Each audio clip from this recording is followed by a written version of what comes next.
O Brasil tem quase 45 milhões de usuários de planos de saúde e a maioria dessas pessoas enfrenta uma dificuldade comum, a demora para marcar consultas e exames.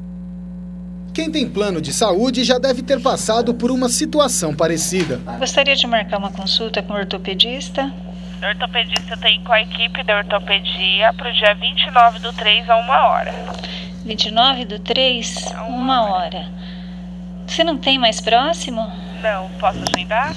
Desta vez, Vera teve sorte.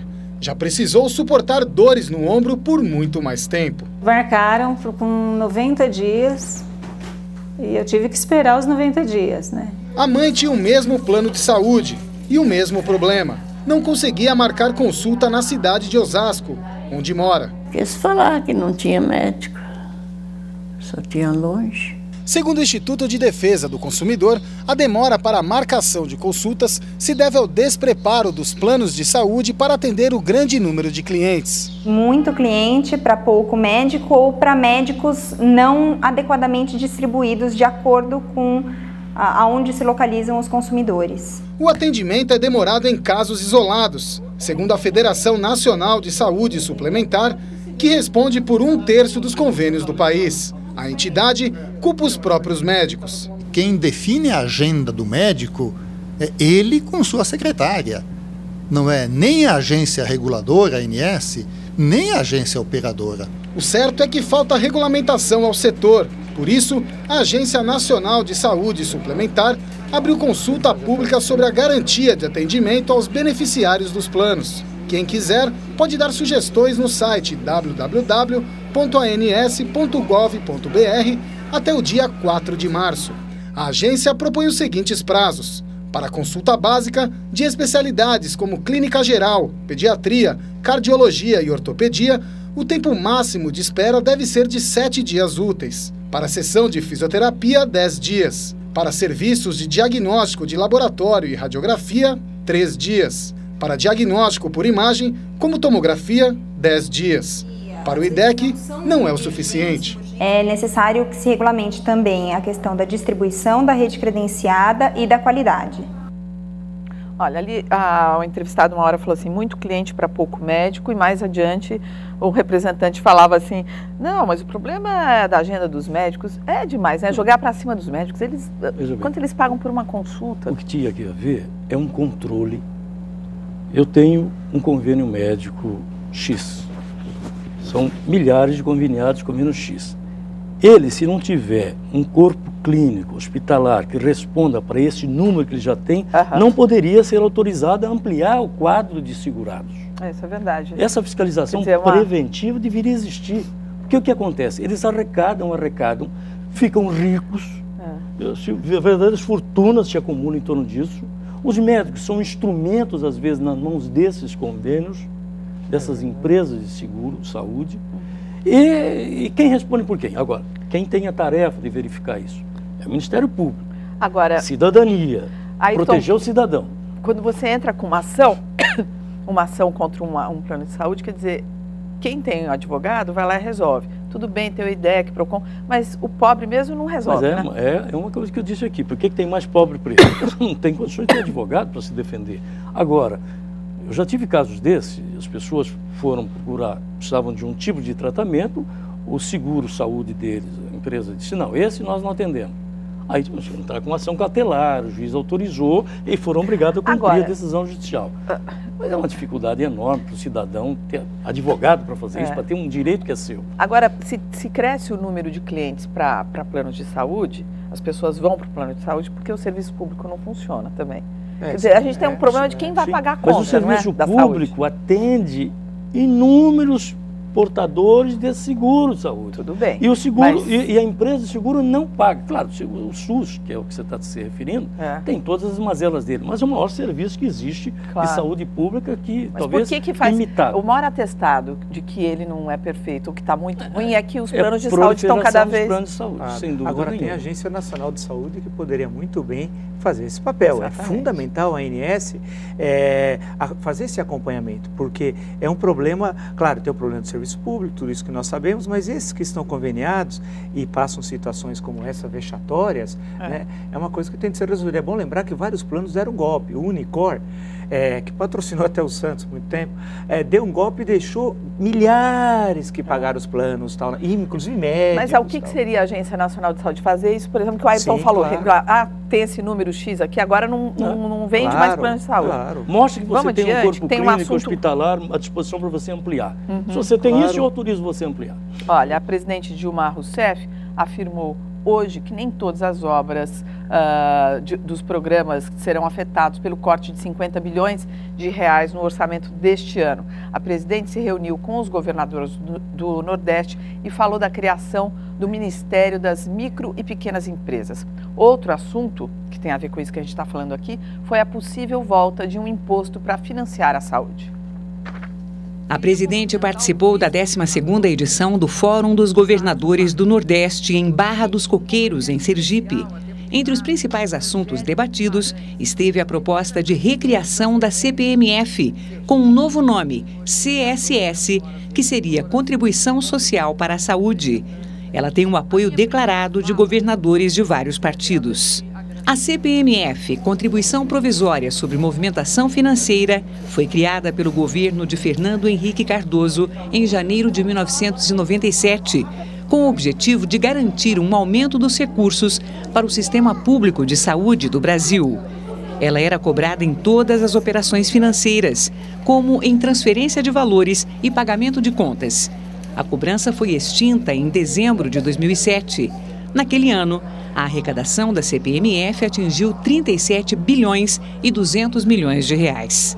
Durante a cerimônia de hoje, a presidente Dilma confirmou a criação do Ministério da Micro e Pequena Empresa e garantiu que o corte no orçamento não afetará as obras do PAC, da Copa do Mundo e do programa Minha Casa Minha Vida. Estou dando também como exemplo de não corte o próprio PAC 2, especialmente na parte de social e urbana, e o programa UPEF de 2011 que nós estamos mantendo. Quer dizer, voltar a CPMF pode ser muito bom para todos. É claro que os governadores vão adorar, mas não significa que a Dilma acertou com o salário mínimo, levou e vai levar todas, né? Olha, eu acho difícil. Veja, quando a CPMF foi aprovada, tinha um grande nome, um grande médico brasileiro, que era o Dr. Adib Jatene, que era um ministro que dizia, olha, esse dinheiro vai para a saúde. Não é? Descompassos de governo não foi possível que se provasse que esse dinheiro foi todo para a saúde. Cresceu a campanha dos bancos, porque esse imposto é o imposto mais justo. Todo mundo paga, não tem como sonegar. Emitir um cheque paga. E pobre não paga, pobre não tem talão de cheque. Entendeu? Então, pega mesmo, eu acho, devia ter um imposto único, esse imposto, e acabar com os outros. Mas eu sou contra esse imposto, mais um imposto, e acho o seguinte, quando a ministra vai criar mais um ministério, a presidente, é inacreditável, nós somos o país, entre as grandes democracias ocidentais, que tem o maior número de ministérios, tinha 38, agora vai ter 39. Tem só para pesca, né? Falta a pesca de água doce e água salgada. Agora, desculpa. Não, sem problemas. Vou voltar a falar sobre as chuvas. A Prefeitura da capital apresentou hoje um mapeamento das áreas de risco e as providências que pretende tomar sobre esse problema. A cidade de São Paulo tem hoje 407 áreas de risco, algo próximo a 1% do território da cidade, habitadas por 105 mil famílias. Geralmente são áreas vizinhas de rios e córregos ou nas encostas dos morros.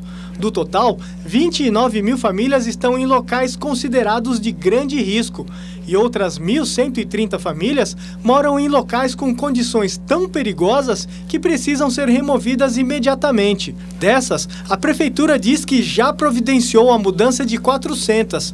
Outras 730 serão beneficiadas nas próximas semanas. Esses dados estão presentes em um mapeamento das áreas de risco apresentado hoje pelo prefeito Gilberto Kassab. A reorganização dos números foi feita pelo IPT, Instituto de Pesquisas Tecnológicas. Segundo Kassab, nos últimos 6 anos a prefeitura gastou 3 bilhões e 500 milhões de reais com o problema e deu assistência habitacional a 35 mil famílias. ele acha que é perfeitamente viável acabar com as áreas de risco da cidade. Elas, evidentemente, sofrerão por parte da Prefeitura investimentos importantes que poderão permitir, inclusive, que morem nessa região, no mesmo local, mas com segurança. Segundo a Secretaria do Verde e do Meio Ambiente, muitas dessas áreas de risco ficam em beiras de rios e córregos. Depois de desocupadas, serão transformadas em parques. Desde 2007, a Secretaria do Meio Ambiente vem implantando os chamados parques lineares. Nós estamos estudando as áreas de várzea, as que estão ocupadas, trabalhamos junto com a Secretaria de Habitação para retirar as pessoas que estão em área de risco, incluí-las em programas habitacionais, e essas áreas são reurbanizadas. O córrego é tratado, é feito o saneamento, as áreas de várzea são ocupadas por equipamentos que são permeáveis, como campo de futebol, pista de caminhada, que se porventura a água subir, ocupa a várzea, como sempre foi. Deus criou a várzea para isso mesmo, né? E não incomoda ninguém. Esse professor de geologia que trabalha com áreas de risco acha que o grande desafio será evitar a reocupação desses locais. Tem que fazer uma fiscalização bastante intensiva e as áreas, aquelas que foram retiradas, as pessoas, elas têm também que ser dado um uso, né? Tem que urbanizar essa área. Se não for pelas condições de risco para habitação mesmo, um outro uso, transformar em parques, congelar essa área para que não haja uma reinvasão. Precisa sair só do futuro, né? Porque no papel é tudo lindo, vamos fazer por área, por futebol. Nossa, fica até... que as outras gestões que passaram pela prefeitura não tinham levantamento das áreas de risco de São Paulo. Mas aí eu te pergunto, na hora que o prefeito apresenta um mapeamento, aumenta a responsabilidade? Claro, agora ele sabe. Se acontece lá naquela área que ele sabe que é de risco, que há um acidente e tem vítimas, e o poder público? Quer dizer, eu tenho aqui que louvar que pelo menos agora... Tem aí, nós sabemos onde são as áreas de risco. Agora eu quero você vai saber, poder circular sem saber se você vai ser inundado. Quero saber o que vocês vão achar dessa notícia. O prefeito de Manaus, Amazonino Mendes, do PTB, sugere a uma moradora de área de risco que morra. A discussão entre o prefeito e a moradora aconteceu na comunidade Santa Marta, onde 3 pessoas morreram no final de semana durante um deslizamento. Amazonino Mendes foi ver de perto os estragos causados pelo deslizamento. A moradora se aproximou e perguntou o que as pessoas no morro deveriam fazer. Não fazer no caso onde não deve. Mas só se nós estamos morando aqui, prefeito, porque nós não temos condição de ter uma moradia digna. Minha filha, então morra. O prefeito de Manaus também se incomodou com o fato da moradora ser de outro estado. Você é de onde? Eu sou do Pará. Então pronto. A assessoria do prefeito informou mais tarde que não há discriminação com pessoas de outros estados, porém destaca que a Amazônia enfrenta problemas de habitação também por causa da migração. Em nota, a prefeitura informou que as famílias retiradas da comunidade Santa Marta receberão uma verba para alugar outro imóvel. O que faz com um homem estúpido pior desse? Que esse homem, ele já foi reeleito. Ele vive ali há muitos anos. Eu duvido que na campanha eleitoral ele tenha dito, olha, eu não quero voto daqueles que não nasceram aqui no estado. Tem eleitor, mas eu não quero voto de vocês, não. Como ele disse para essa pobre senhora, que foi o que ele devia ter dito era o seguinte, olha, eu tenho um plano para isso aqui. Eu vou aplicá-lo, não é verdade? Pelo menos eu não tenho conhecimento. Não tem, né? Nem a área de risco deve estar mapeada naquela cidade. Não, estúpido. Não se fala isso em nenhuma situação, nem tendo plano, não tendo... Você não fala isso com uma pessoa... E muito rico. Por quê? Como você sabe disso? Depois que passou pela administração pública, ganhou na loteria esportiva. Ah, tá bom. A seguir, a morte das baleias em praia da Nova Zelândia e começa o julgamento dos acusados de matar o líder indígena Marcos Veron em 2003. Até já.